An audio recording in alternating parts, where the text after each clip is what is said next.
The young billionaire walks into the bank and sees two poor twins in line. They say, "We came to ask for a loan to operate on our mother." But when he sees the photo they're holding, he's shocked. The afternoon sun bathed the First Republic Bank building in a golden glow as Darren Cole parked his Aston Martin in the premium client's spot. He straightened his navy blue tie, took a deep breath, and picked up the leather folder containing his mother's documents. 6 months since the funeral, 6 months of staring at that folder on his office desk. And only today did he find the courage to close his last financial tie to Elizabeth Cole. The bank was fairly empty that Thursday afternoon. Darren walked to the reception desk, where a woman in a pristine blazer smiled as she recognized him. "Mr. Cole, what a pleasure to see you again." Darren gave a brief nod. He didn't remember her name and didn't try to pretend he did. He rarely came to the bank in person. His team took care of almost everything. But to close his mother's account, he preferred to do it himself. "I have an appointment with Mrs. Preston." "Of course, she's been notified. Please wait a few minutes in the VIP room," she said, indicating a sleek space to the right. Darren sat on the leather sofa and opened the folder. The death certificate was on top. It still hurt to look at that cold document summarizing the end of a life in a few lines. The bank doors opened, and two young girls walked in.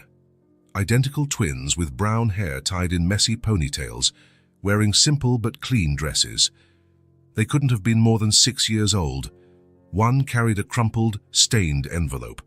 They held each other's hands, determined but clearly nervous. They looked around, confused by the formal environment, before moving toward the nearest counter. They were so small they could barely see over the counter, standing on tiptoes. "Excuse me," one called, her voice thin but firm. The teller looked around, puzzled, before leaning over the counter and spotting the girls. "Hello, little ones. Where are your parents?" "Our neighbor brought us," replied the one holding the envelope. "We need to speak with the person who lends money." The teller gave a condescending smile. "You mean the loan officer? Children can't apply for loans, dear." "It's not for us," the other twin explained impatiently. "It's for our mother. She's sick." The teller frowned, her smile wavering. "I'm sorry, but you need to come with an adult. It's bank policy." "But it's very important," the first girl insisted. "We heard the bank lends money." "Our mother needs surgery," added the other twin, her big eyes pleading, "and it costs a lot of money." From the VIP room, Darren watched the scene, intrigued. There was something in those girls' determination that kept him from looking away. "Mr. Cole," the manager, Rebecca Preston, appeared at the VIP room door. "Shall we begin?" "One moment," Darren said, standing up. He walked to the counter where the twins were still arguing with the increasingly uncomfortable teller. "Look, girls," the teller said as Darren approached. "You can't be here alone. I'll have to call someone to—" "Is there a problem?" Darren interrupted, positioning himself beside the children. The twins looked up, their identical brown eyes widening as they saw the tall man in a perfect suit. The teller immediately changed her expression. "Mr. Cole, sorry for the trouble. These children came in alone and they seem to have something important." Darren cut her off again. Then he crouched down to be at the girls' level. "Hello. My name is Darren." The two glanced at each other, as if checking silently. "I'm Sadie," said the one holding the envelope. "And she's Tessa. We're 6.5 years old," Tessa added, as though that established their credibility. "What brings you to the bank today?" Darren asked, trying not to smile at how serious the little ones looked. Sadie opened the envelope and took out a crumpled photograph. "We came to ask for a loan to operate on our mother." The simplicity and urgency of that statement struck Darren, but it was the photo that truly shocked him. He took the image that the girl handed him, and his heart skipped a beat. A woman of about 35 smiled at the camera, hugging the two girls in front of a modest apartment building. She had kind eyes and a bright smile that seemed to light up the entire photo. Darren froze. That face. There was no forgetting it. The torrential rain, the winding road, the car spinning out and crashing into the tree he trapped under the wreckage, calling for help. And then that woman, appearing like an angel at a broken window, using all her strength to pull him from the vehicle moments before it exploded. Nadine Rivers. The name shot back into his memory. "Your mother," he almost whispered. Is Nadine Rivers? The twins' eyes went wide in surprise. Yes, exclaimed Sadie. Do you know our mother? Darren swallowed hard. She saved my life 3 years ago in a car accident. Mama never told us, said Tessa, frowning. She was just passing by, Darren continued, the images of that night flooding back. She stopped when she saw the crash. She got me out of the car seconds before it caught fire. Darren felt the manager approach behind him. Mr. Cole, your appointment. I'll need to reschedule, he replied without taking his eyes off the girls. Something more important has come up. The manager glanced puzzled at the children and then at Darren, but nodded. As you wish, sir. Is your mother very sick? Darren asked, returning the photo to the girls. She turns yellow, Tessa replied. And she's very tired. The doctor said she needs surgery soon, Sadie explained, but it costs a lot. The insurance wouldn't cover it because it's a special operation. Tessa carefully pronounced the difficult word. Mama can't work anymore, Sadie added, lowering her voice. She used to clean houses. Now she's too tired. We heard that the bank lends money, Tessa said hopefully. Is that true? Darren stood up, suddenly determined. You came here alone. Sadie shook her head. Mrs. Patel, our neighbor, brought us. She's at the market buying medicine for Mama and will be back in half an hour to get us. Can you take me to your mother? Darren asked. I think I can help more than alone. The girls exchanged wary looks. Mama told us not to bring strangers home. Sadie hesitated. Your mother is right, Darren agreed. But I'm not really a stranger. She met me once, though she may not remember me. And I want to repay her for what she did. After a brief whispered conference between the two, Tessa announced, Okay, but if you try anything bad, Mrs. Patel from 3C will call the police. She's very fierce. Fair, Darren agreed, keeping a serious face. We can wait for your neighbor to return, or I can take you in my car, if you prefer. Is your car faster than the bus? Tessa asked. Much faster, Darren confirmed. Then we'll go in your car, Sadie decided. Mrs. Patel said it's okay if we come back alone if it doesn't work out. 20 minutes later, the Aston Martin parked in front of an old building on the east side of town. The contrast between the luxury car and the modest neighborhood drew curious glances. The twins led Darren up to the 3rd floor via a narrow staircase with worn steps. They stopped in front of a door marked 3B. This is it, Sadie announced, taking a key hidden under her blouse from a cord. The apartment was small and tidy, but signs of hardship were everywhere. A worn sofa, a table with one leg propped up on books, shelves made of wooden crates. On the refrigerator, only a few magnets holding children's drawings and a shopping list with basic items. On an improvised table were piles of bills stamped in red with final notice and past due. An older woman with graying hair appeared from one of the rooms, looking alarmed. Girls, you're back already. Mrs. Patel called saying... She stopped when she saw Darren. Who are you? Mrs. Bennett, Tessa quickly explained. This is Mr. Darren. Our mother saved his life once, and he came to help. The woman looked at Darren with obvious suspicion. They were at the bank, Darren explained, feeling oddly nervous under her scrutinizing gaze, trying to get money to pay for their mother's surgery. Good grief, Mrs. Bennett sighed, shaking her head. I told Mrs. Patel it wasn't a good idea to let them go to the bank even for a few minutes. How is Nadine? Darren asked. She just woke up. She's in the kitchen having some tea. The woman hesitated. Who are you, really? Someone who owes her life, he replied. 3 years ago, she pulled me from a burning car. Mrs. Bennett seemed to weigh his sincerity and finally nodded. I'll tell her you have a visitor. As the woman went into the kitchen, the girls pulled Darren to see a photo collage on the living room wall. It was just a few pictures taped directly to the wall, no frames. There were photos of them at various ages, some with their mother. Mama only keeps the best photos, Sadie explained. We had to sell the frames, but it doesn't matter, Tessa quickly added. What matters is that we're together. The soft voice from the kitchen doorway made Darren turn around. Girls, what mischief have you gotten into now? Nadine Rivers was far thinner than in the photo, and her skin had an alarming yellow tint. She wore a t-shirt 2 sizes too big and worn sweatpants. She leaned against the doorframe with obvious effort, but her eyes, despite the fatigue, still had the same brightness Darren remembered, a mix of kindness and strength that calmed him as she pulled him from the wreckage. When her gaze met his, she furrowed her brow, trying to place that face. Darren began, suddenly at a loss for words. "Mama!" Sadie ran to hug her mother. "We went to the bank to ask for money to pay for your surgery." "You what?" Nadine looked horrified. "And we found Mr. Darren," Tessa added, taking his hand and pulling him closer. "He said you saved his life."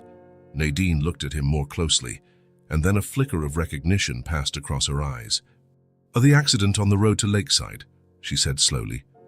"The car caught fire." Darren nodded. "You pulled me out of there seconds before it exploded." "I just did what anyone would do," she replied, shrugging. "I was passing by and saw the crash." "You risked your life for a stranger," Darren insisted. "I never had the chance to properly thank you. You vanished as soon as the ambulance arrived." "I had to pick the girls up from daycare," Nadine explained simply, as if it weren't extraordinary to run off after saving someone. "Besides, the paramedics knew what to do better than I did." Mrs. Bennett cleared her throat. "Well, since the visitor doesn't seem dangerous, I'll let you talk. Nadine, call me if you need anything." With one last warning look at Darren, the neighbor left. Nadine moved slowly to the sofa and sat down. Up close, Darren could see the signs of illness, deep fatigue in her eyes, slightly trembling hands, difficulty breathing. "Girls, you shouldn't have gone to the bank," she scolded, but without the energy to sound truly angry. "And you certainly shouldn't have bothered Mr. Cole. Darren Cole," he finished, sitting in the chair opposite her. "And you didn't bother me. Actually, I think fate put us in the same place again." "Fate?" Nadine gave a faint smile. "Or 2 determined girls with a crazy idea." The twins exchanged looks that were part guilty, part proud. "We heard the bank lends money," Sadie explained innocently. "It sounded like a good idea." Nadine explained to Darren, "Since I got sick, I haven't been able to work. The bills just keep coming and—" She left the sentence unfinished, glancing briefly at her daughters. "And time is something running out," Darren completed quietly. Nadine nodded almost imperceptibly. "Girls," Darren turned to the twins. "Could you show me your favorite books for a few minutes? I'd like to talk to your mother alone." The two hesitated, looking at Nadine. "It's okay," she assured them. "Just for a few minutes." Reluctantly, the twins went to the bedroom but left the door ajar. "They're protective," Nadine smiled. "Ever since I got sick, they've taken on the role of caretakers. They try not to ask for anything, collect coins they find on the street, even tried to sell lemonade in the building." "What is exactly your diagnosis?" Darren asked directly. "Liver failure," she answered without beating around the bush. "I started with mild symptoms 8 months ago, but it worsened quickly. I need a specialized surgery that the insurance labels experimental." She made air quotes around the difficult word. "Without surgery." She glanced toward her daughter's bedroom. "How much does it cost?" "More than I could ever gather," Nadine sighed. "We're living off neighbors' charity. The rent is 3 months overdue. I've sold everything valuable we had. The girls even started saving coins in a jar to fix Mommy." She smiled, but her eyes glistened with held-back tears. Darren leaned forward. "Let me pay for it." Nadine blinked, surprised. "What?" "The surgery, the treatments, everything. Let me help." "Mr. Cole, I appreciate it, but—" "Darren," he corrected gently. "And please, don't say no. You saved my life without hesitation. Let me return the favor." "You don't even know me," Nadine argued. "I know enough. I know you're the kind of person who stops on a dark road to help a stranger. I know you raised 2 incredible girls who are brave enough to go to a bank to save their mother." Darren smiled. "And I know you deserve a chance." Nadine looked down at her hands. "I don't want charity." "This isn't charity," Darren replied firmly. "It's gratitude. It's balancing the scales. You pulled me from that car in the accident." He paused. "And you're here now. So it was worth it." Nadine raised her gaze, surprised to hear her own words echoed back. "One of the paramedics told me that's what you said when they asked why you risked your life for a stranger," Darren explained. "Those words stayed with me for 3 years." For a moment, neither spoke. The silence was filled only by the twins, softly whispering in the bedroom.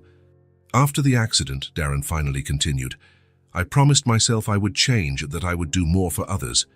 But the truth is, I went back to my life, back to my business, and forgot that promise." He looked around the small apartment. "Until today." Nadine studied his face for a long moment. "Why does this matter so much to you?" "Because this time," Darren replied with a conviction that surprised him, "I don't want to disappear and forget. I want to help. I want to make a difference, for you and for your daughters." The tears Nadine had been holding back finally slipped down her cheeks. "I have no way to pay you back. I'm not asking for payment," Darren smiled. "I'm asking for permission to help, to be present, to not vanish this time." Before Nadine could respond, Sadie and Tessa ran out of the bedroom. "Mama, are you crying?" Tessa asked, alarmed. "They're happy tears, sweetheart," Nadine reassured them, opening her arms. The girls nestled against her on the sofa. "Mr. Darren," Sadie looked at him with serious eyes, "are you really going to help Mom?" "I will," Darren promised, feeling something unknown expand in his chest. "And I promise I won't disappear this time." Nadine hugged her daughters tighter, looking at Darren over their heads. "Thank you," she said simply.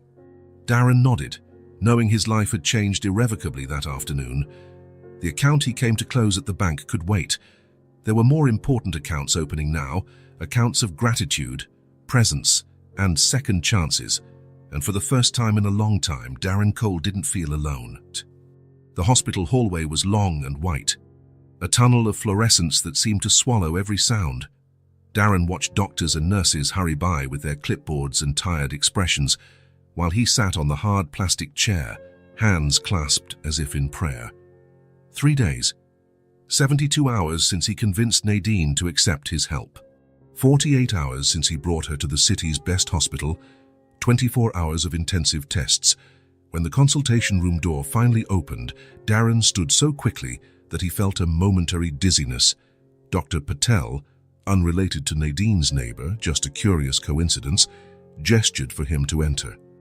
Nadine was sitting in a chair across the table, looking even more fragile under the harsh lights of the exam room. She wore a hospital gown over a nightdress, and her bare feet barely touched the floor. When Darren entered, she tried to smile, but the effort seemed to cost her precious energy.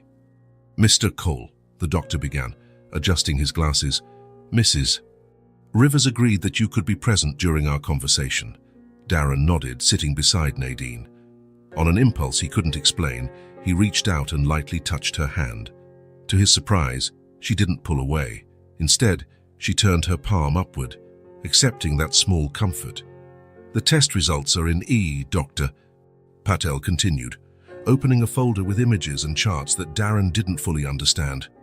"As we suspected, Mrs. Rivers's liver failure is in an advanced stage."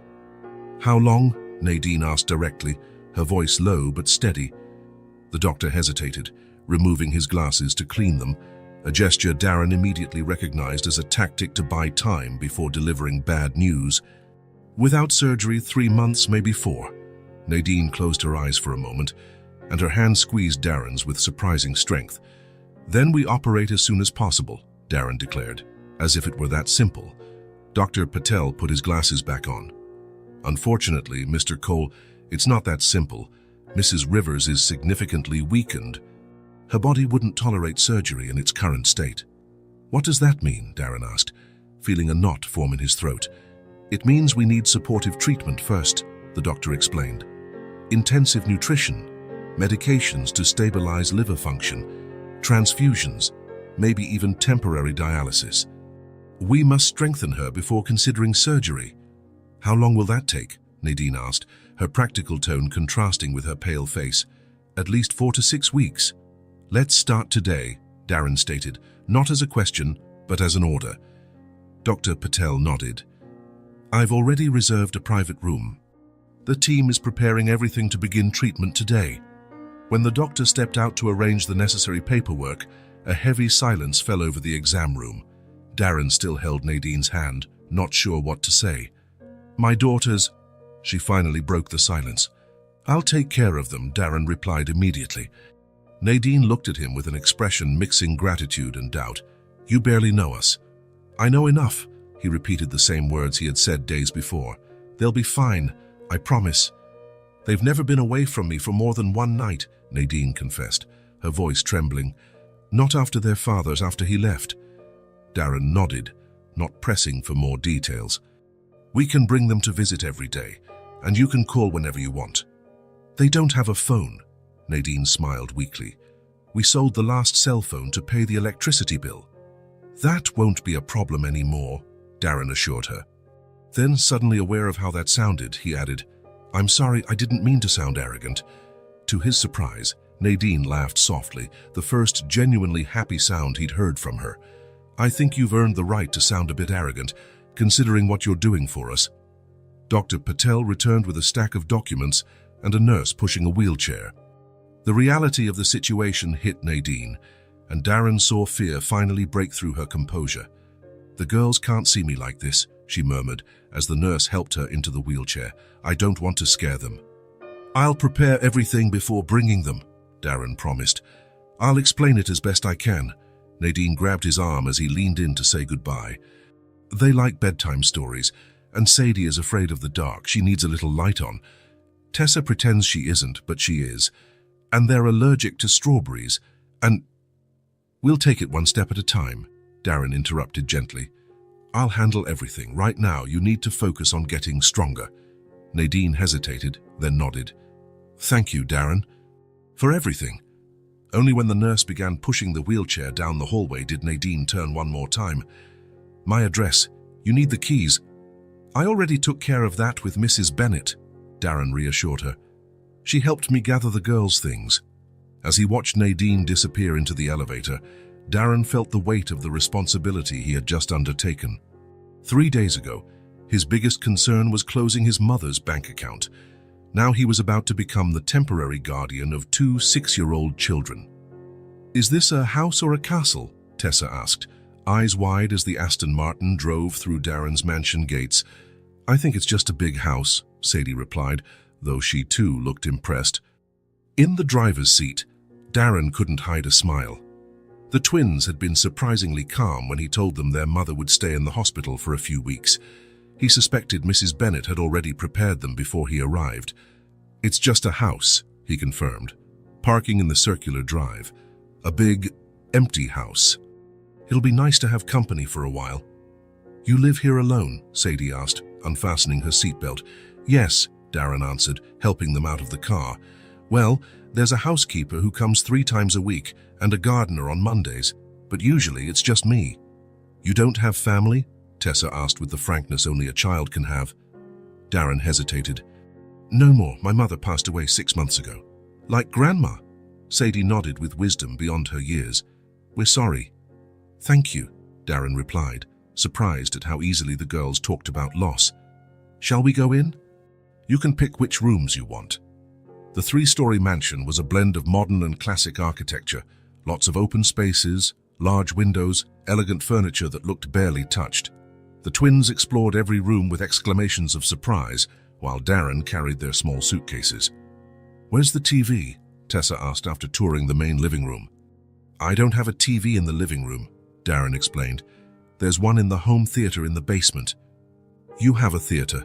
Sadie asked in disbelief. "It's just a room with a big screen and some armchairs," he minimized, suddenly aware of the contrast between his lifestyle and theirs. After showing them around the house, Darren led them upstairs to the 2nd floor, where 2 adjacent guest rooms had been hastily prepared. "Do you want separate rooms or to stay together?" he asked. The twins exchanged a look. "Together," they answered in unison. "Makes sense," Darren agreed. "Let's use this bigger room then." The room had a large king-size bed that looked giant to the twins. There was also a desk, an armchair, and a private bathroom that especially impressed them. "How many jets does the shower have?" "It's getting late," Darren noticed, checking his watch. "You must be hungry." "A little," Sadie admitted.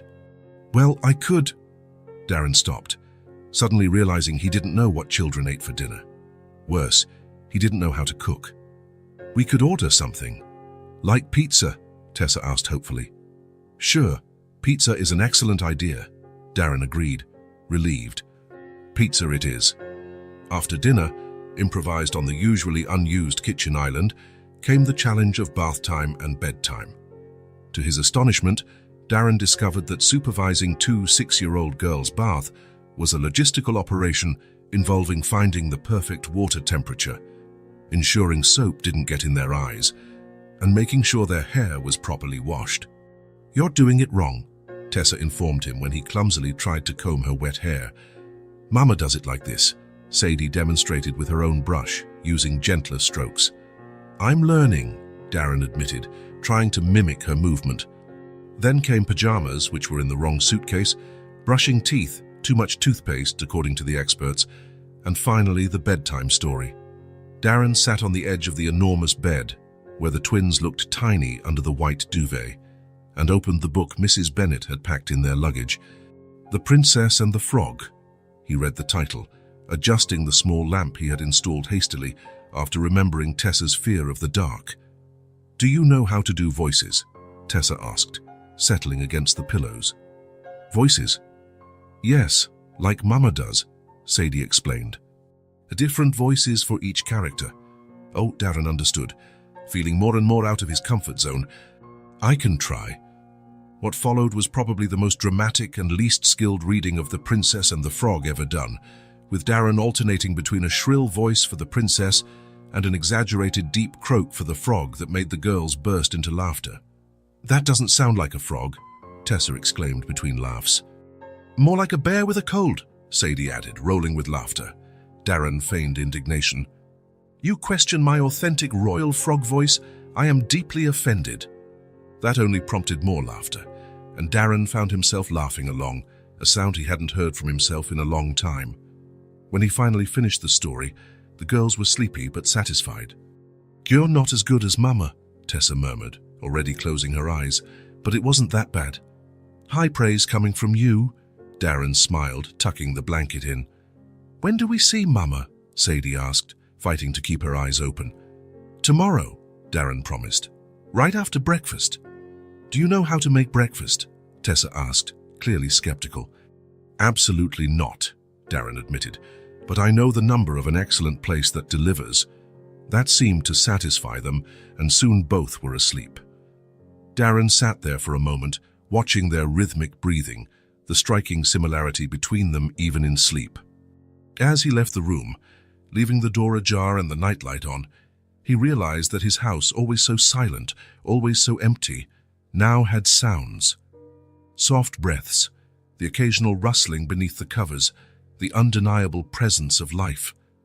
In the hallway, he leaned against the wall for a moment. What was he doing? He didn't know anything about children. He didn't know how to be responsible for two small, vulnerable lives. He didn't know how to balance hospital visits, work, and daily care. He didn't know how to comb hair, do character voices, or prepare a proper breakfast. But as he descended the stairs to his office, planning to rearrange his meetings for the coming days, Darren realized that, for the first time in a long while, he felt something beyond the emptiness that had followed him since his mother's death. That tiny apartment on the east side of town held more life, more love, more purpose than his mansion had ever known. And maybe, just maybe, by trying to save Nadine Rivers and her daughters, he was unknowingly saving himself. Saturday morning dawned with an impossibly blue sky, the kind that seems hand-painted. Darren woke early as always, but this time he didn't head to check emails or plan meetings. Walking down the hallway he paused outside the ajar bedroom door of the twins. Tessa and Sadie slept in the same position, on their sides facing each other like mirrors, messy hair scattered on their pillows. They'd been with him for a week now, and the routine was starting to take shape. Breakfast, which he still didn't know how to make, hospital visit, lunch at the cafe next door, return home, attempt to help with homework, when there was any, dinner, usually takeout, bath, less chaotic each time, story, his voice is improving, and finally, the quiet of night. But something wasn't right.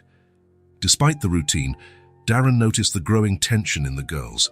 Their smiles were less frequent. The questions about their mother multiplied. The night before, he found Sadie silently crying in the bathroom, and when he asked what was wrong, she just shook her head and said nothing, eyes fixed on the floor. Tessa had nightmares. Twice that week, Darren woke to muffled screams from their room. He'd rushed to find her sitting on the bed, face wet with tears, while Sadie tried to comfort her. She dreamed that Mama wouldn't come back, Sadie explained, in the frighteningly matter-of-fact tone of a child who already knew the weight of loss. The hospital visits weren't helping. Nadine was weaker before she began to get stronger, a side effect of the intensive treatment. The girls noticed every change in their mother's face, every new tube, every new monitor. They forced brave smiles during visits. But Darren watched their shoulders slump again as soon as they left the room. They needed a different day. A day with no hospital, no fear, no constant reminders of life's fragility. As he watched them sleep, an idea formed in his mind. By 9 in the morning, Darren had made 3 important calls. One to Nadine's nurse explaining he'd postponed today's visit until late afternoon. Another to his assistant asking to cancel his video conference with Tokyo investors. And the third to Mrs. Bennett with a specific question that made her laugh on the other end of the line. "I never imagined hearing Darren Cole ask this," she commented. When the twins finally came down for breakfast, sleepy and still in pajamas, they found Darren in the kitchen with a conspiratorial expression that only children could detect immediately. "Good morning," he greeted with exaggerated enthusiasm that instantly aroused the girls' suspicion. "What's going on?" Tessa asked, rubbing her eyes. "What's going on is that today is Saturday," Darren replied, as if that explained everything. "Yesterday was also Saturday," Sadie pointed out pragmatically, climbing onto a high stool to reach the kitchen island. "Yes, but today is a special Saturday," Darren continued, placing bowls of cereal in front of them, his only reliable cooking skill. "Today, we're not going to the hospital in the morning." The twins immediately perked up. "Is Mama okay?" Sadie asked, worry in her voice. "Your mother is all right," Darren assured quickly. "In fact, she agreed with my plan. We'll visit her late this afternoon because this morning," he paused dramatically, "we have a special mission." "What mission?" Tessa asked, curiosity overcoming suspicion. "Mission Perfect Day," Darren announced with feigned seriousness. "We need comfortable clothes and shoes for walking, and a spirit of adventure." The girls exchanged bewildered looks. "Where are we going on this mission?" Sadie asked, always the more cautious of the two. "Secret," Darren winked, "but I promise you'll like it." An hour later, the Aston Martin was leaving the city along the state highway, with Tessa and Sadie in the back seat, heads turning side to side trying to guess the destination. Darren had put a mysterious box in the trunk, refusing to reveal its contents. "Is it far?" Tessa asked for the 5th time in 15 minutes. "Just 10 more minutes," Darren answered, checking the GPS. When he finally turned onto a secondary road, the girls leaned forward, trying to see beyond the row of trees lining the way. The road ended in a small gravel parking lot, almost empty at that early hour. "We're here," Darren announced, parking the car. "Where are we?" Sadie asked, looking around as Darren helped them out. "Eagle Point State Park," he replied, opening the trunk to retrieve the mysterious box. "I used to come here when I was a child." The twins watched with growing interest as Darren took out from the box a worn plaid blanket Mrs. Bennett had lent him, a small cooler with juice and sandwiches, and a red frisbee. "Are we having a picnic?" Tessa asked, her eyes lighting up. "Exactly," Darren confirmed. "And maybe some other fun things if you're up for it." The park was a green oasis less than 30 minutes from the city, gentle grassy hills, century-old trees offering plenty of shade, a small lake with ducks, and well-kept paths winding through the landscape.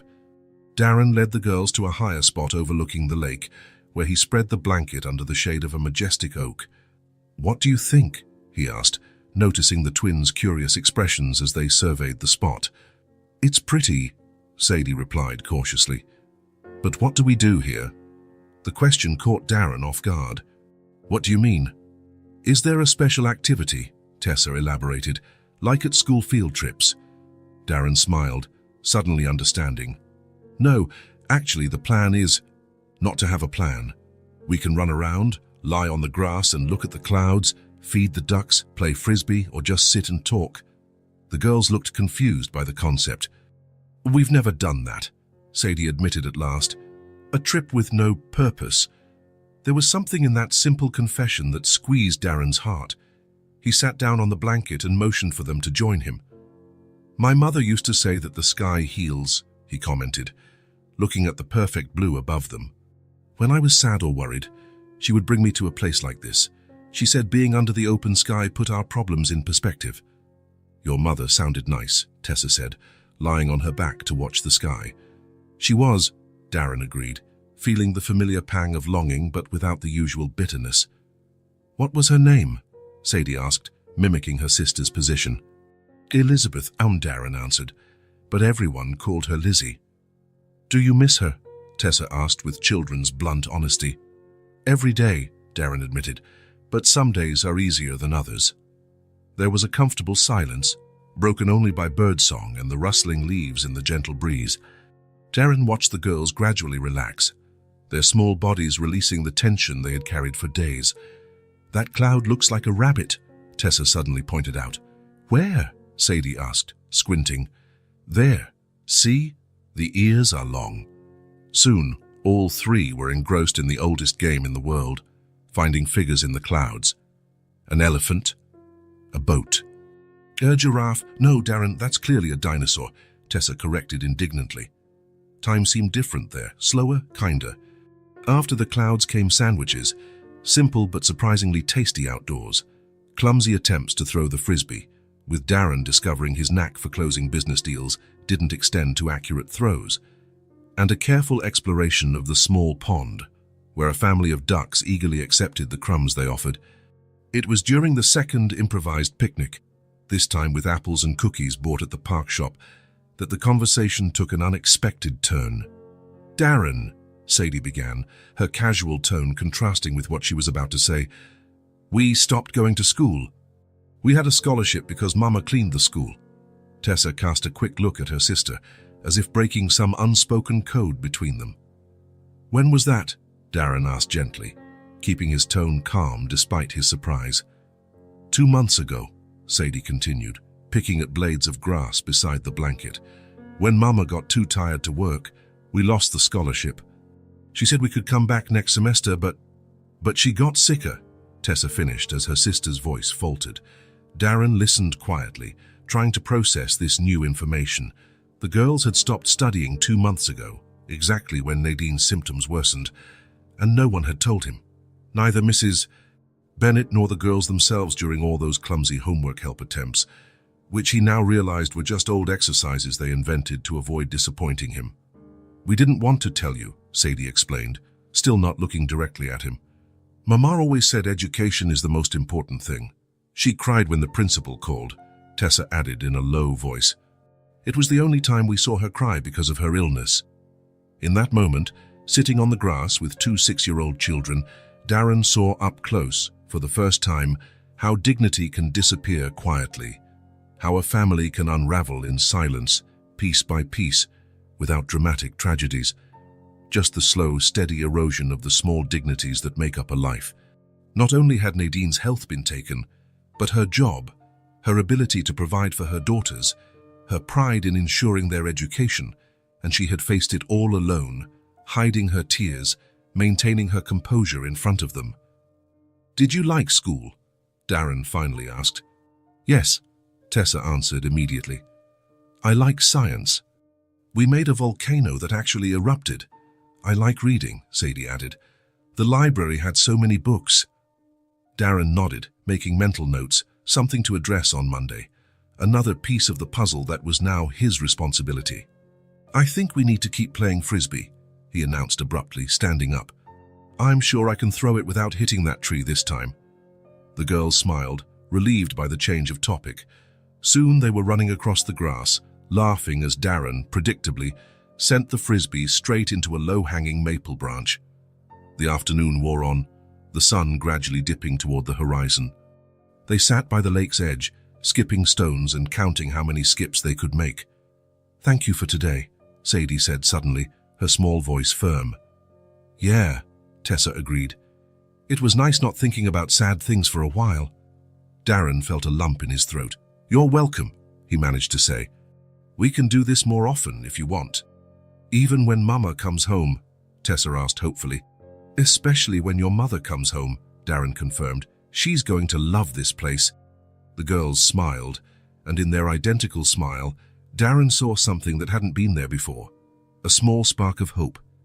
On the way back, with the sunset painting the sky in shades of orange and pink, Tessa fell asleep in the back seat, her head resting on her sister's shoulder. Sadie fought sleep, determined to stay awake. "Darren," she called softly. "Yes." "Is Mama really going to be okay?" The question, so direct, so full of vulnerability, made Darren grip the steering wheel tighter. He could lie, say he was absolutely certain, offer guarantees he didn't have. It would be easier. "We're doing everything we can," he finally replied. "Your mother is very strong, and the doctors are very good." Sadie was silent for a moment, digesting the answer. "Okay," she said at last. "I guess that's the best we can do, right? Try as much as possible." "Exactly," Darren agreed, surprised by the wisdom in such simple words. When they arrived at the mansion, both were sleeping soundly. Darren carried them, one at a time, to their room without waking them. He swapped their sneakers for slippers, tucked them in under the duvet and left the nightlight on. In the hallway, he paused to look once more at the small sleeping figures. The lightness of that day had created a bond that didn't need grand promises or declarations, only presence. His presence that day in the park, under that sky, witnessing their simple joys and deep sorrows. On Monday, he would handle the school situation. On Tuesday, he would see if Nadine's treatment could be accelerated. On Wednesday, he would rearrange his will to ensure that, no matter what happened, these girls would never have to choose between dignity and survival again. But that was for later. Today, he had given them a day without sadness, and, without realizing it, they had given him the same. Monday dawned grey and rainy, as if the sky had drained all its blue during the previous day's picnic. Darren woke before his alarm, still echoing with images from his dreams, strange dreams where his mother and Nadine talked in a garden he didn't recognize, while the twins played in the background. The girls were still sleeping when he went down to his office. There was a growing list of things to solve, and the school issue was at the top. Calls needed to be made, meetings scheduled, and all before the afternoon hospital visit. His office in the mansion was a sanctuary of dark wood and leather, with a prime view of the gardens. It was where he retreated when he needed to think or work without interruptions. In the past 2 weeks since the twins arrived, he had scarcely been able to use it. As he turned on his laptop, his eyes landed on the lower right drawer of his desk, the one he had kept locked for months. His mother's drawer. Elizabeth Cole had been his partner in business before she was diagnosed with pancreatic cancer. During her last 6 months, she kept her personal documents in that drawer, and after her death, Darren simply hadn't found the courage to clear it out. Without much thought, he took the small key from his wallet and unlocked the drawer. The faint scent of her perfume still lingered, clinging to the papers and meticulously organized folders. There was something comforting in that aroma, lavender and vanilla, the perfume she had worn for decades. The drawer contained folders with documents he already knew, her will, insurance policies, property deeds. But there was also a small box he didn't recall seeing before, dark wood polished by time, with the initials EC engraved on the lid. Darren took it out carefully and placed it on the desk. Inside, he found some items his mother clearly considered precious. The first Mother's Day card he made for her at age 5, the pen they used to sign the contract for his first big acquisition, an old photo of the 3 of them, his father, his mother, and him before the separation, and at the bottom, an envelope with his name written in his mother's elegant handwriting. Darren felt his heart quicken. He knew well his mother's tradition of writing letters at important moments, a practice she kept even in the digital age. He had received letters from her on his first day of school, at graduation when they opened the office together. But this was new. With slightly trembling fingers, he opened the envelope and took out some letters on light blue stationery he immediately recognized as hers. "My dear Darren," the letter began, dated just 3 weeks before her death. "If you are reading this, it means I am no longer here. I hope you haven't found this letter too soon. You have always been impatient with surprises. Remember how you'd scour the house looking for Christmas presents when you were a child? I've been thinking a lot about what to leave you, besides the material assets we built together. What final advice can a mother give to a son who is already a successful man in his own right? What wisdom can I share that you haven't already gained in your journey? Perhaps only this: money isn't everything. I know it sounds hypocritical coming from me, who spent decades building our fortune. But as time slips away, I see clearly what truly matters. Do you remember when you were 12 and your father left us? You found me crying on the porch and said, with all the determination of that age, "One day I'm going to be so rich that no one will ever be able to hurt us again." That broke my heart, Darren. Not because it was naive, but because I feared you would spend your life building walls instead of bridges. You are brilliant in business, always have been. But sometimes I wonder if, in the pursuit of success, you've forgotten how to live, how to connect, how to let people cross those walls you built so carefully. One day, son, you will see. And when you see, you will do good. True good.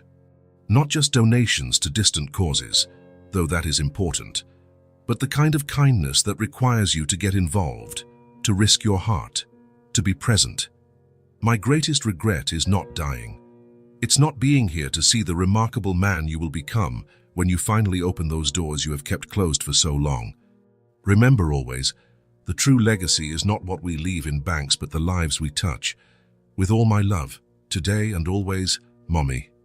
Darren closed his eyes, feeling the weight of those words and, at the same time, a strange relief, as if his mother, even after leaving, could still read his soul and give him exactly the words he needed at that precise moment. One day you will see, and when you see it, you will do good, true good. Those words echoed in his mind as he thought of the last weeks, of the twins sleeping upstairs, of their mother fighting in the hospital, of the small moments of joy and sorrow he had witnessed. Something shifted inside him at that moment. It wasn't a dramatic revelation or a sudden transformation, but a gentle realignment, like a stone that, after being still for years, finally finds its correct place. When he heard the twins' light footsteps upstairs, Darren carefully put the letter back in the box. There were decisions to make and actions to take, and for the first time in a long time, he felt absolute clarity about the path ahead. Westview Preparatory School sat on a tree-lined campus on the outskirts of the city, red brick buildings, immaculate lawns, and a reputation for excellence that justified the astronomical tuition. It was the kind of place that produced future leaders, scientists and artists, the kind of place Elizabeth Cole had chosen for her son decades ago. Darren parked in front of the administration building at 9:30 a.m. after leaving the twins with Mrs. Bennett for a morning of art projects, a code to give him time to resolve their schooling situation without raising premature expectations. "Mr. Cole," Principal Margaret Walsh greeted him with a warm smile. "What a pleasant surprise. I didn't know you were interested in our scholarship program." Darren shook the hand of the middle-aged woman who had overseen the school for 2 decades, long enough to be principal when he himself had attended. "Actually, Principal Walsh, I'm here about a specific matter," Darren explained as he took a seat. "It's about the Rivers twins," he continued. "Sadie and Tessa. They attended Eastside Elementary until 2 months ago, when they lost their scholarship because their mother, who worked in cleaning, fell seriously ill." The principal's expression shifted subtly, a mix of surprise and curiosity. "I see. And what is your relationship to these children, Mr. Cole?" "I'm caring for them temporarily while their mother is hospitalized," Darren replied, aware of how improbable it sounded. "It's a long story, but Mrs. Rivers saved my life some years ago. Now I'm repaying that debt." The principal nodded slowly, processing the information. "That is very noble of you. And how can I help in this situation?"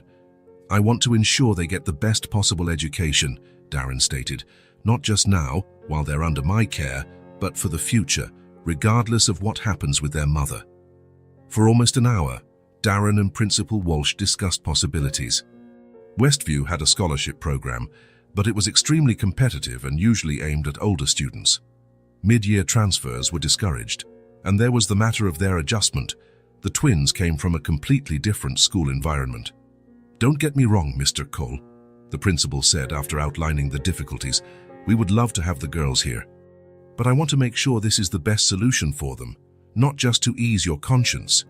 The woman's frankness surprised Darren, but he appreciated it. "I understand your concern," he replied. "That's why I propose something broader." Darren explained his idea, an educational fund not only for Sadie and Tessa, but for other children in similar situations. A partnership between his family foundation and the school, ensuring talented students never had to abandon their studies due to adverse family circumstances. "I'm willing to make a substantial initial donation to establish this fund," he concluded, "on the condition that Sadie and Tessa can start as soon as next semester, as soon as the paperwork is ready." The principal's eyes lit up as she made quick notes. "Mr. Cole, this goes far beyond what I expected when I scheduled this meeting. It's an extraordinary proposal." "Sometimes we need a reminder of what truly matters," Darren replied, thinking of his mother's letter. "I believe education is one of those fundamental pillars." When he left the school nearly 2 hours later, Darren carried a folder with enrollment forms and information about the educational program. Principal Walsh had agreed to visit the twins the next day for an informal assessment, and if all went well, they could begin the following Monday. In the car, Darren allowed himself a moment of satisfaction. It wasn't just the relief of solving a practical problem, but something deeper, a sense of doing exactly what he should, of being aligned with a purpose greater than merely accumulating more wealth or power. True good, his mother's words echoed again. "We have a surprise for you," Darren announced at dinner that night. The twins, who were eagerly munching on lasagna that Mrs. Bennett had kindly prepared. "These children can't live on takeout food alone," Mr. Cole looked at him curiously. "What surprise?" Tessa asked immediately. Darren glanced at Nadine, seated at the head of the table in a wheelchair. This was her first night home from the hospital, a special 24-hour leave that the doctors had granted, recognizing the progress of her treatment and the emotional benefit of spending some time at home with her daughters.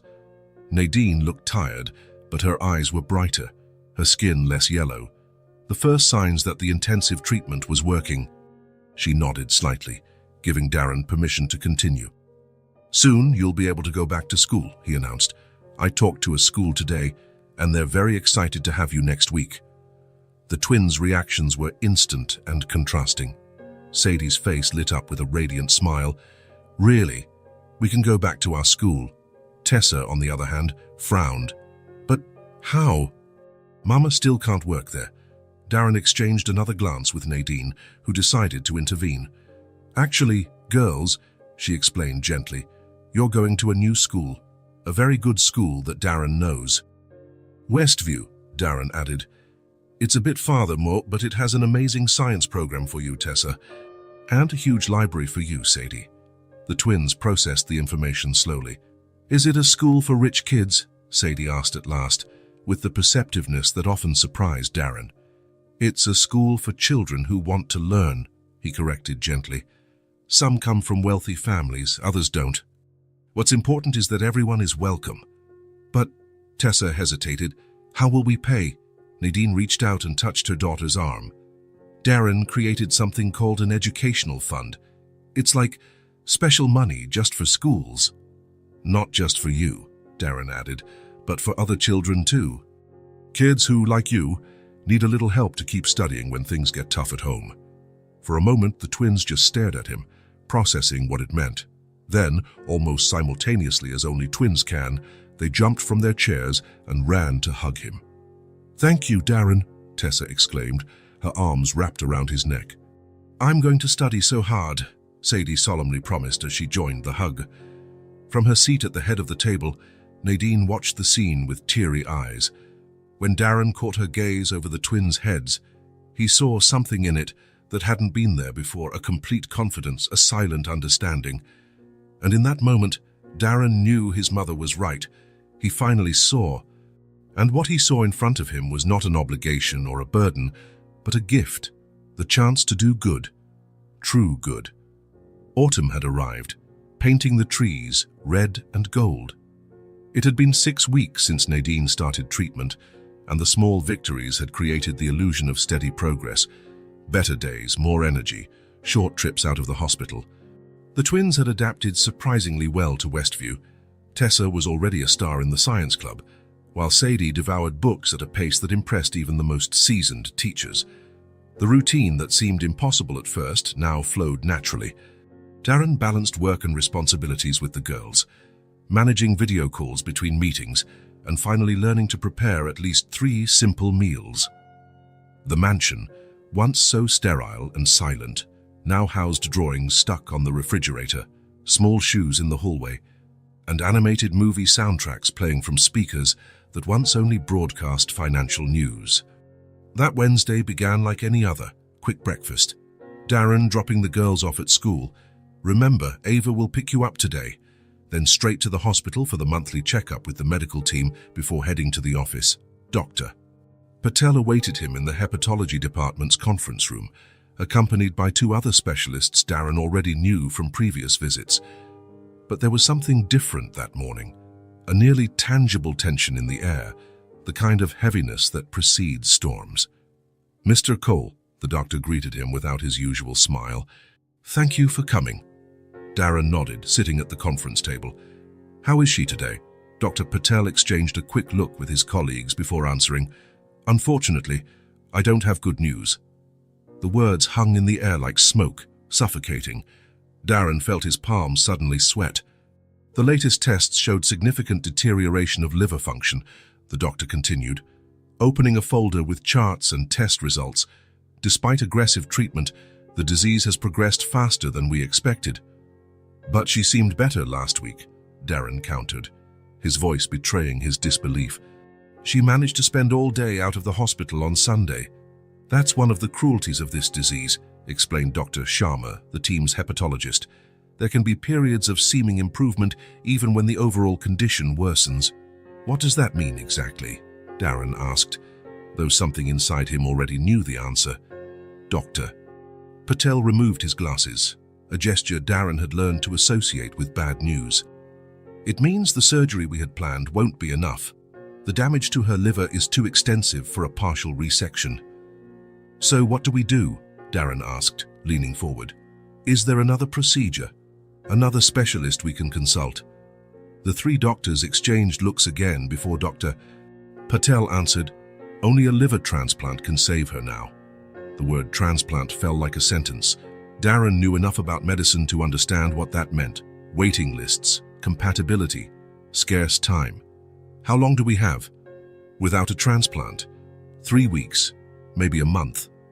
The 3rd doctor, Dr. Chen, a transplant specialist, leaned forward. "We've already placed Mrs. Rivers on the transplant waiting list with top priority due to the severity of her case. But I must be honest, the average waiting time, even for priority cases, is several weeks to months."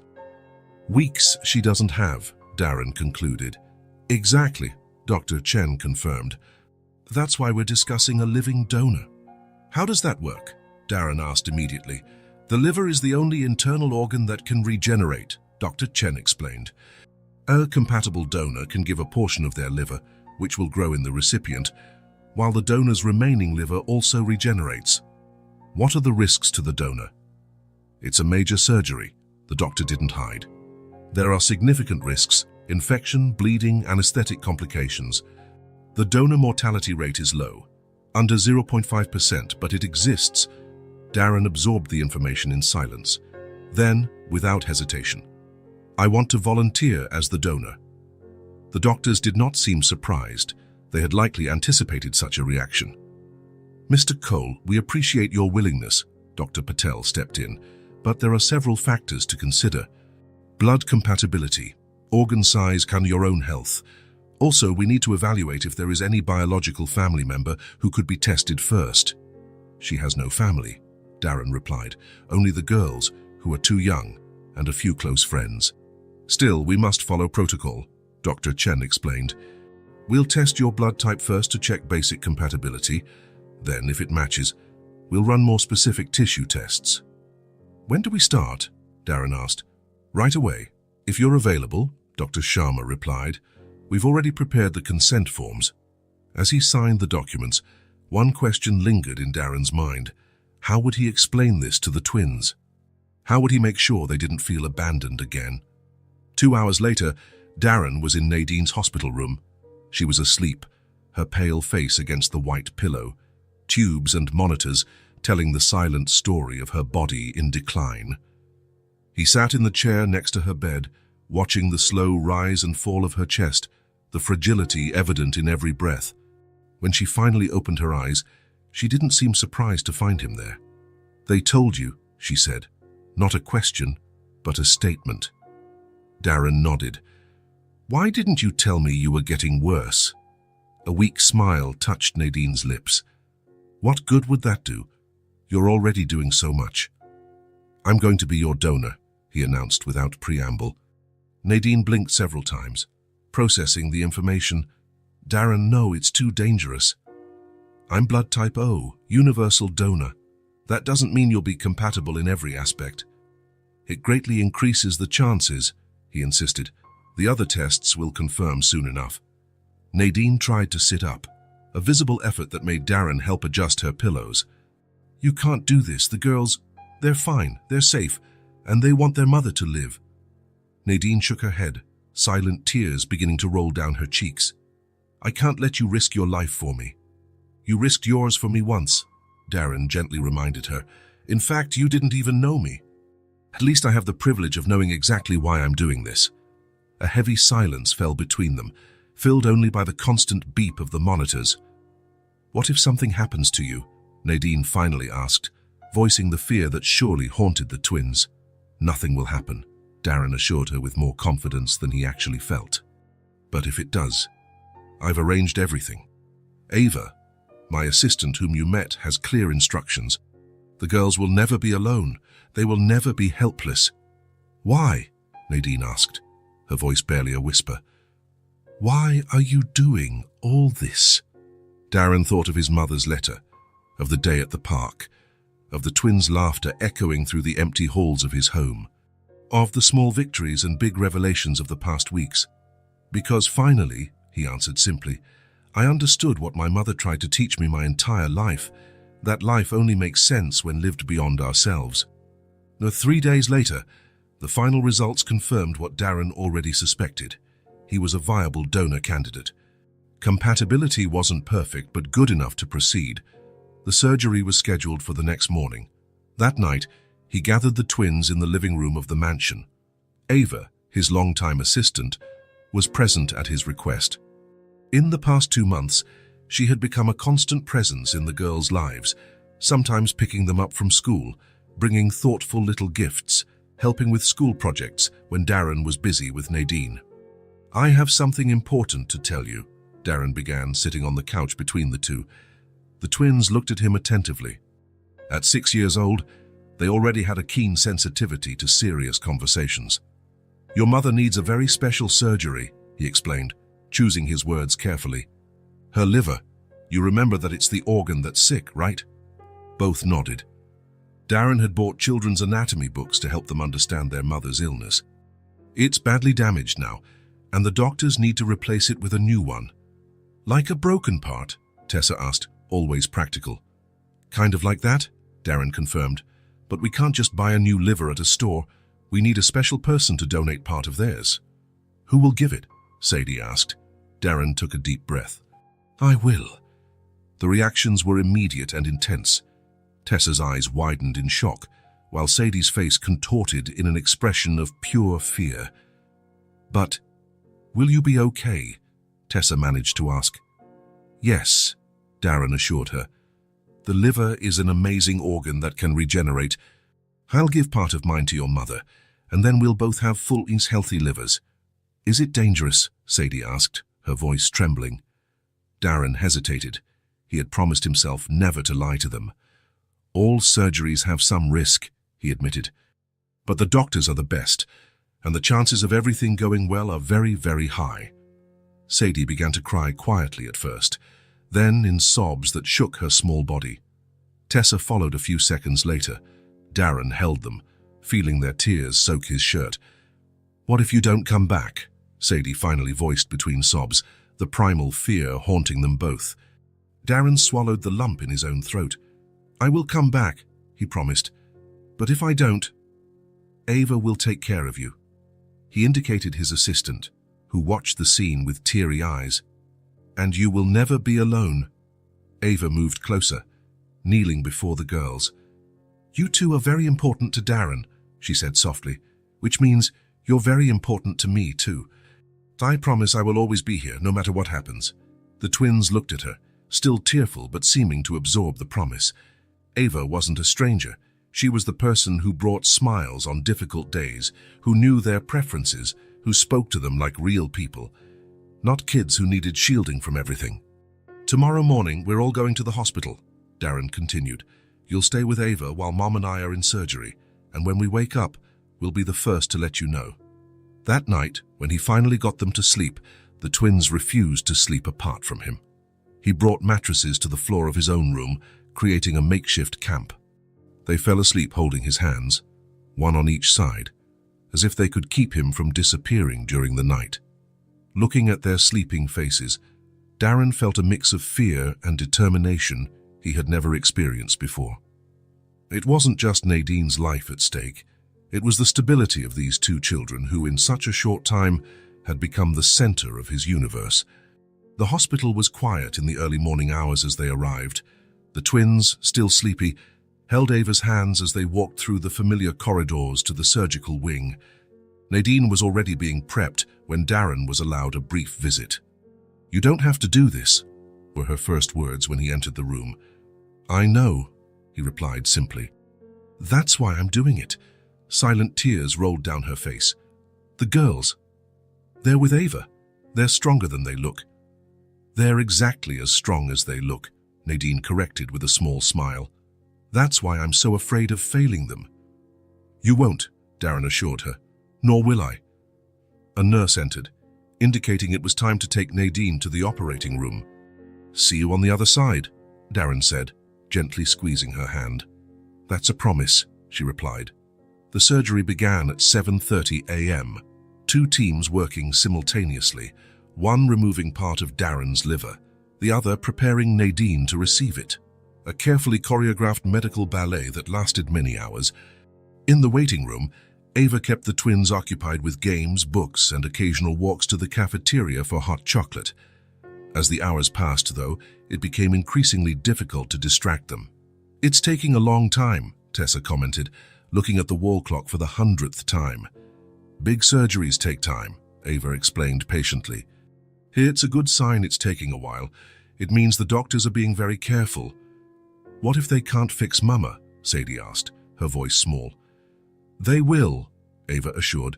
"Your mother and Darren are with the best doctors in the country." It was nearly late afternoon when Dr. Patel finally appeared at the waiting room door. The twins immediately stood up, like little soldiers on alert. Ava rose as well, placing a protective hand on each of their shoulders. The doctor looked tired, but there was a sparkle in his eyes that made Ava's heart skip a beat. "Rivers Cole family," he called, though they were the only ones in the room. The girls ran to him before Ava could stop them. "Are they okay?" Tessa asked directly, her voice trembling. Dr. Patel crouched down to their level, a gesture that Ava immediately appreciated. "They both did well," he announced with a genuine smile. "It was a success." Sadie let out a sound that was half sob, half laugh. Tessa simply threw her arms around the surprised doctor's neck. "When can we see them?" Ava asked, stepping forward. "They're in recovery right now," Dr. Patel explained, gently disentangling himself from Tessa's hug. "Mrs. Rivers will probably wake up in a few hours. Mr. Cole, maybe a bit sooner. You can see them briefly as soon as they're awake." "Will they be in the same room?" Sadie asked. The doctor shook his head. "Initially, they'll be in separate ICU rooms for intensive monitoring, but if all goes well, in a few days they can be moved to regular rooms."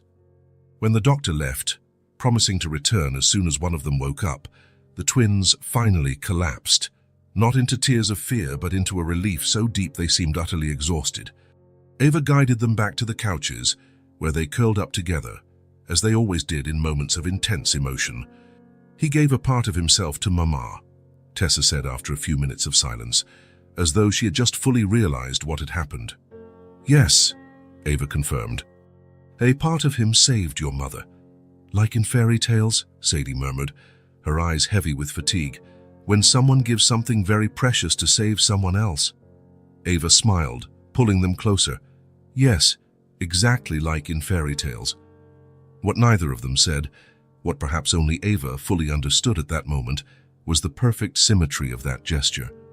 A part of him saved the woman who once saved him whole, and in the process, they both had been transformed in ways no surgery could measure or document, a metamorphosis that went beyond flesh and blood, beyond regenerated organs and repaired bodies, a change in the very structure of who they were and what they could become together. Time in the hospital moved strangely, both slow and fast, marked not by hours but by small victories. The first walk down the hall, the first solid meal, the first night's sleep without interruption. Darren was transferred to a regular room on the 5th day, his body surprising the doctors with how quickly it recovered. Nadine, however, needed more time in the ICU. Her body, already weakened by the disease, fought harder to accept the new organ. There were moments of concern, unexpected fever, fluctuating lab values, but finally, on the 10th day, she was also transferred to a regular room. On the 12th day after surgery, Darren was finally allowed to walk unassisted through the hospital. He seized the first opportunity to visit Nadine in her room, something they had both longed for. Until then, their interactions had been limited to video calls arranged by the nurses, with the twins running between rooms to serve as enthusiastic messengers. It was a sunny Wednesday when Darren left his room, still moving cautiously as one learns to respect new limits. The hospital corridor was quiet at that hour, between morning rounds and lunch. Turning the corner toward Nadine's room, he spotted Ava sitting in a chair outside, reading something on her tablet. "Are they in there?" Darren asked as he approached. Ava looked up and smiled.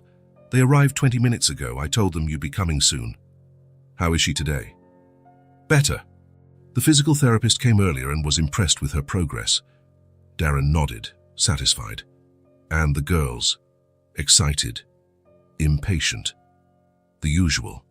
Ava paused. "They don't know you're coming. I thought it would be a nice surprise." "Excellent idea." Darren took a deep breath, preparing himself. "Let's go." He knocked lightly on the half-open door and gently pushed it open. The scene inside the room would forever be etched in his memory. Nadine sitting on the bed, propped up by pillows, with a book open in her lap. Sadie and Tessa, one on each side, following along with expressions of total concentration. It was Tessa who saw him first. Her eyes widened comically, her mouth forming a perfect O of surprise. "Darren!" she shouted, jumping off the bed with enough energy to nearly knock the book off her mother's lap. Sadie spun around in disbelief before leaping off as well. "You're here!" The two ran across the room in a wild dash, colliding into him with enough force to make him stumble slightly. Darren felt a twinge of pain in his abdomen but didn't mind. His arms instinctively opened, enveloping them in a tight hug as they clung to him like little castaways to a safe harbor. "Thank you for saving our mother," Sadie sobbed, her face pressed against his shirt. "You gave her your liver," Tessa added, tears streaming freely. "You fixed her." Darren felt a lump in his throat. Carefully ignoring the pain from moving, he lowered himself until he was eye level with them, looking directly into their identical, teary eyes. "It was her who saved my life first," he said softly. "Many years ago, when I was about to make a terrible mistake." He looked over their heads at Nadine, who watched them with bright, emotional eyes. "I'm only repaying a debt long overdue." "What mistake?" Tessa asked, always curious, even among tears. Darren smiled. "A story for another day. The important thing is we're all here now. And we'll all leave this hospital together soon." The twins stepped back slightly, dabbing their tears with their sleeves, suddenly concerned about his well-being. "Are you in pain?" Sadie asked, noticing how he leaned more on one leg. "Just a little," Darren admitted. Nothing that won't pass soon.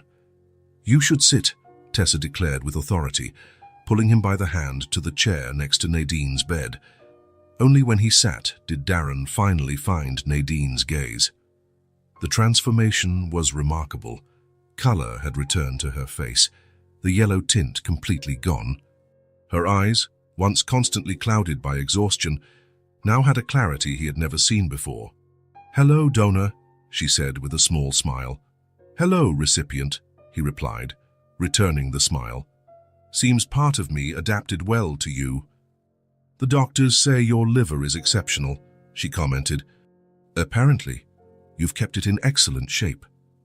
"Years of avoiding alcohol to keep clarity for business decisions," he joked. "Who knew it would end up being useful for something truly important?" A comfortable silence fell over the room.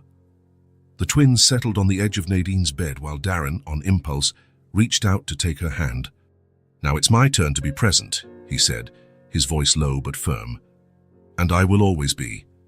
Nadine looked at their joined hands, then at her daughters, and finally back at Darren.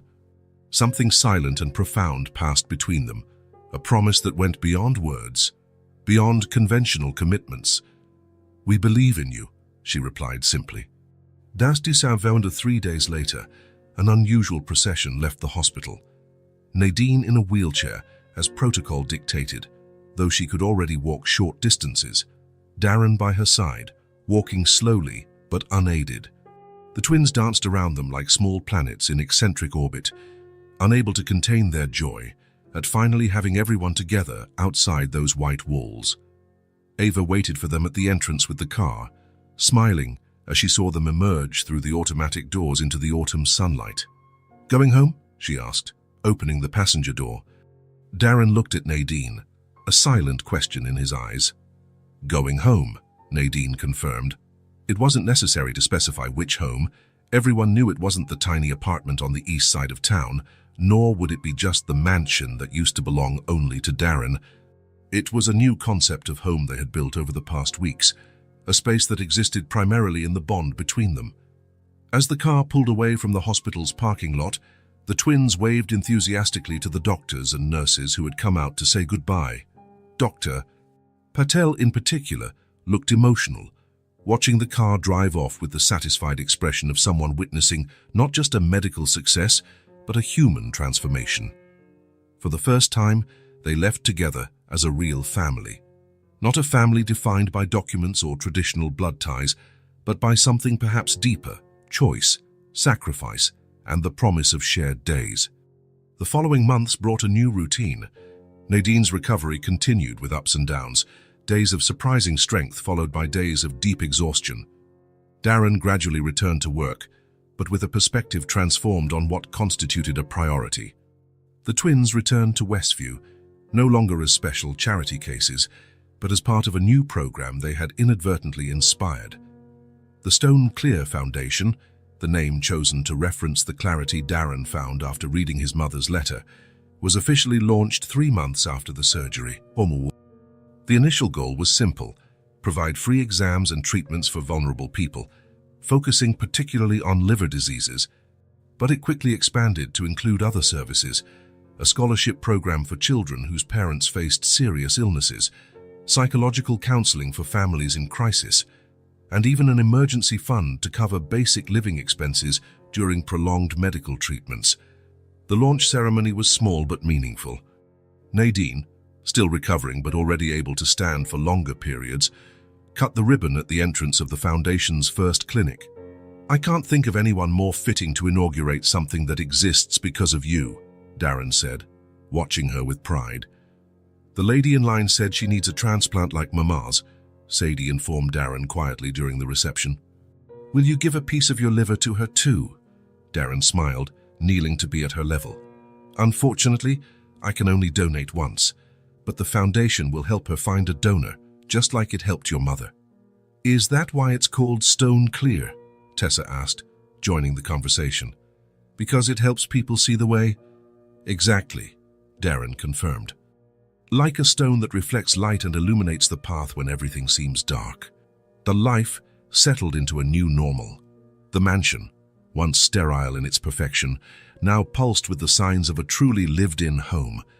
Nadine recovered at home, initially occupying one of the guest rooms, but eventually, in a natural evolution no one questioned, moving into the master bedroom with Darren. There were family dinners every night, without exception. Sunday outings to the park where they had their first day without sadness, school events, doctor's appointments, small celebrations of progress. Life was, in many ways, simpler than Darren had ever imagined for himself, and infinitely richer in content.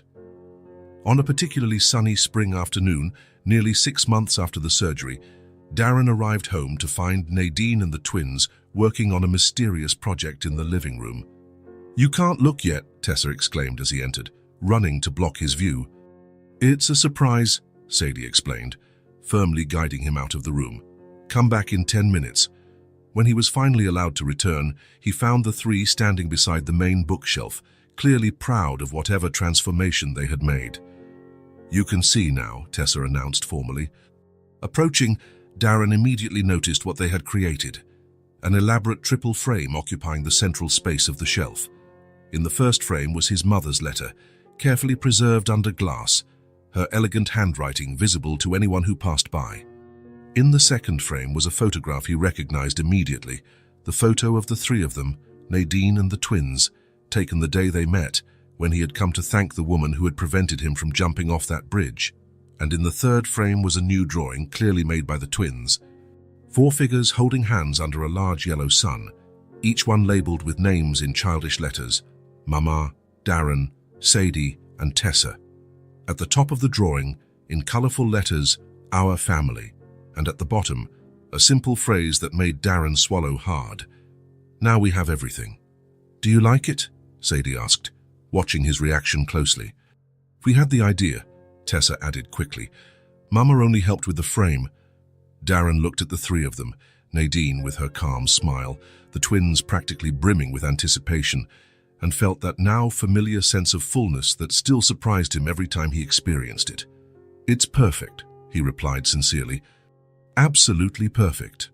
That night, after the twins finally fell asleep, Darren and Nadine sat on the back porch, watching the stars begin to appear in the spring sky. "The girls are right, you know," Nadine said after a comfortable silence. "Now we really have everything." Darren took her hand, a gesture that had become as natural as breathing. "Ironically, I have less now than I did before, materially speaking. A lot went to the foundation." "And yet you have more," she added, understanding. "Infinitely more," he agreed. "Promises of truth," Nadine murmured, almost to herself. "What did you say?" Darren asked, turning to her. "I was thinking that I finally understand what true promises are," she explained. "They're not words. They are actions that keep happening day after day, like being present, like choosing to stay even when it would be easier to leave." Darren reflected on that for a moment. "Like a transplant," he suggested. "A part of you living in another person, growing together." Nadine smiled, squeezing his hand. "Exactly like a transplant." On the bookshelf inside the house, the triple frame caught the last rays of the setting sun, past, present, and future, gathered in one space. The letter that awakened him, the photograph that connected them, and the drawing that promised everything under the simple but profound childlike statement that, ultimately, summed up everything that truly mattered. Now we have everything. If this story touched your heart, subscribe to the channel and turn on notifications so you don't miss the next ones. Leave a like because it helps this story get recommended to more people. See you in the next story.